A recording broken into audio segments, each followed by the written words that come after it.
Hello friends, welcome to online classes. Today we will read the summaries of the chapter first from class 12th, the last lesson, written by Alphonse Daudet. आज हम पढ़ेंगे class 12th का English book से first chapter the last lesson written by a French writer Alphonse Daudet. Okay, let's start. Franz is afraid of going to school as he has not learned principles. France को school में जाते हुए काफ़ी डर लग रहा है क्योंकि उसने as he has not learn participles क्योंकि उसने पार्टिसिपल्स को नहीं याद किया. He was to enjoy beauty of nature. वह प्रकृति की सुंदरता का enjoy यानी कि उसका आनंद लेना चाहता है. The bright sunshine. चमकता सूर्य. The bird chirping.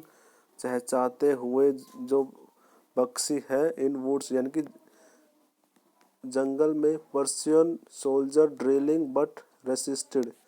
और जो पर्शियन सोल्जर है वो क्या कर रहे हैं, वो वहाँ पे ड्रिलिंग कर यानी कि मार्चिंग कर रहे हैं सड़क पे. एंड बट रेसिस्टेड, लेकिन उसको क्या कर रहे हैं, ये सभी उसको ये सारे दृश्य लिटिल फ्रेंच को काफ़ी अच्छे लग रहे हैं. लेकिन अभी भी वो अपने आप को रोके हुए, वो रुका हुआ किस चीज़ के लिए, उसने रुक के क्या देखा, बुलेटिन बोर्ड. वहीं एक बुलेटिन बोर्ड था ऑल बैड न्यूज, जिसके अंदर सारे के सारे बुरे समाचार आते हैं. लॉस्ट बैटल्स, युद्ध में हारना. The draft, the order of the commanding officer, और वहाँ का जो कमांडिंग ऑफिसर के द्वारा ड्राफ्ट किए गए ऑर्डर आदेश.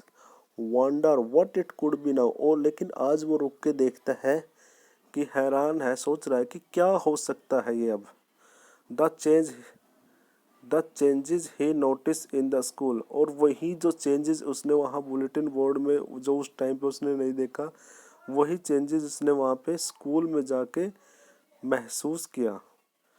क्या चेंजेस था. Instead of noisy classroom everything was as quiet as Sunday morning.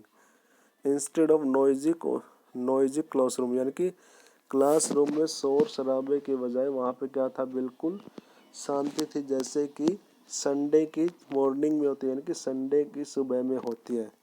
The teacher does not scold him. और अध्यापक ने उसको डांटा भी नहीं. And told him very kindly to go to his seat. और उसको बड़े प्यार से बोला कि अपनी सीट पे चले जाओ, अपनी सीट पे जाके बैठ जाओ. The teacher dressed in his Sunday best. और जो टीचर था वो बिल्कुल अपने संडे के जो अपने बेस्ट यानी कि संडे बेस्ट पे बैठा था, यानी कि best in his Sunday best, यानी कि वो बड़ी अच्छे सा पार्टी वियर कपड़े पहने हुए था. इन हिज संडे बेस्ट का मीन्स यहाँ पे ये है. Villagers occupying the last benches. और वहाँ पे जो गांव के जो लोग थे वो भी पिछले बेंचों पे बैठे हुए थे. To pay tribute to M Hamel for his 40 years of sincere service. और वो क्यों बैठे हैं यहाँ पे, to pay tribute to M हैमल. वो एम हैमल को श्रद्धांजलि देने के लिए आए, यानी कि उसकी रिस्पेक्ट में आए हुए हैं, जो उसने पिछले 40 सालों से बड़ी ईमानदारी से जो वहाँ पे सर्विस दी है. And also to express their solidarity with France. और वो साथ ही साथ में फ्रांस में अपनी एकता को भी दिखा रहे हैं. M Hamel making the announcement that would be the last French lesson. और एम हैमल ने यह घोषणा करते हुए शुरू किया कि यह जो उसका लेसन होगा ये लास्ट फ्रेंच लेसन होगा. Realises that was what was put up on the bulletin board. तभी फ्रेंच को यह एहसास हो गया, दैट वाज व्हाट, कि यही वो लिखा हुआ था उस बुलेटिन बोर्ड पे जो उसने वहाँ टाउन हॉल के पास देखा.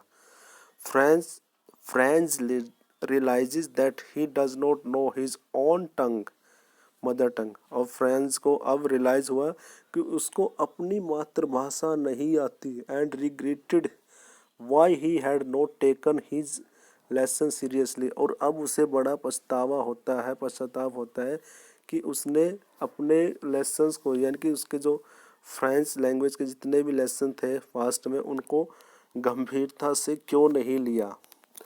Also realizes that the lesson why teacher was dressed in his Sunday best and the villager sitting at the back, और तभी उसको यह भी रियलाइज हो करता है, उस कारण का उसको अब एहसास हो गया कि क्यों टीचर अपनी नई ड्रेस में यानी कि पार्टी वेयर ड्रेस में आया है और गांव वाले क्यों उनके बैक बेंचेस पे बैठे हुए हैं।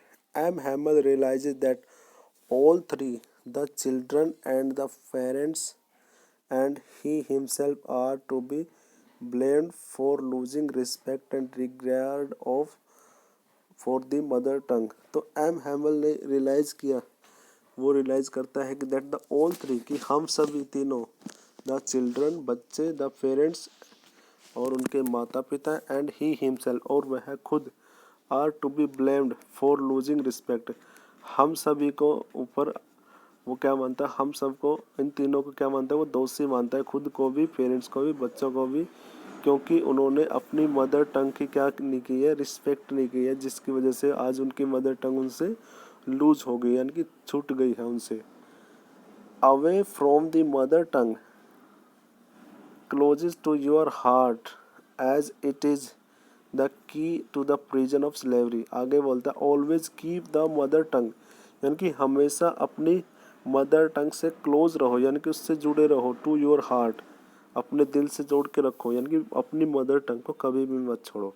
As it is the key to the prison of slavery, क्योंकि यह है जो दास्ता की जो जेल है उसकी चाबी का काम करेगी ये।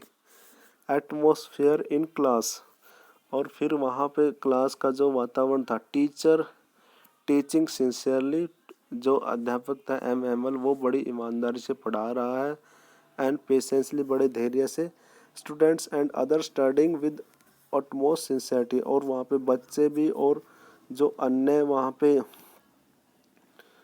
वो बिल्कुल पूरी सिंसियरिटी से वहाँ पे पढ़ रहे हैं, अन्य वहाँ गांव के लोग भी हैं जो।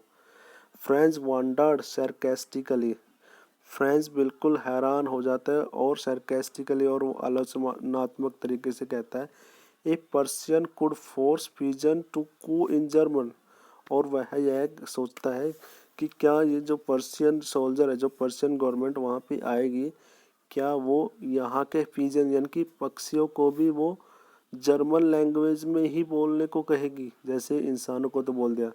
तो यहाँ पे बड़ा सरकास्टिकली उन्होंने बोला है। M Hamel overcome with emotion, M Hamel ने इमोशंस को काबू किया, एंड कुड नॉट स्पीक, और फिर वो इतना भावुक हो गया कि वो एक वर्ड भी नहीं बोल पाया, और road on the black board, और फिर उसने अपने ब्लैक बोर्ड पे लिखा, लॉन्ग लिव फ्रांस, यानी कि जिसका मीनिंग क्या है, फ्रांस क्या रहे, अमर रहे, long live France. Simply English में हम उसको यही बोलेंगे, लॉन्ग लिव फ्रांस, यानी कि फ्रांस अमर रहे, यह कभी भी न मरे, तो लॉन्ग लिव फ्रांस, इसका मतलब यह है। तो एक्चुअली में जो ये लेसन है, द लास्ट लेसन, एक्चुअली में यहाँ पे यही बताया गया है, एक पेट्रियोटिक लेसन है, जिसमें पेट्रियोटिज्म को किससे जोड़ा है राइटर ने, अल्फोंस डोडेट ने, उसने जोड़ा है यहाँ पे अपनी मदर टंग से। Mother tongue is very important to get independence and to gets freedom from the slavery. Okay, तो ये लेसन हम यहाँ पे एंड करते हैं। बाकी के लेसन के लिए आप मेरे चैनल को सब्सक्राइब कर सकते हैं।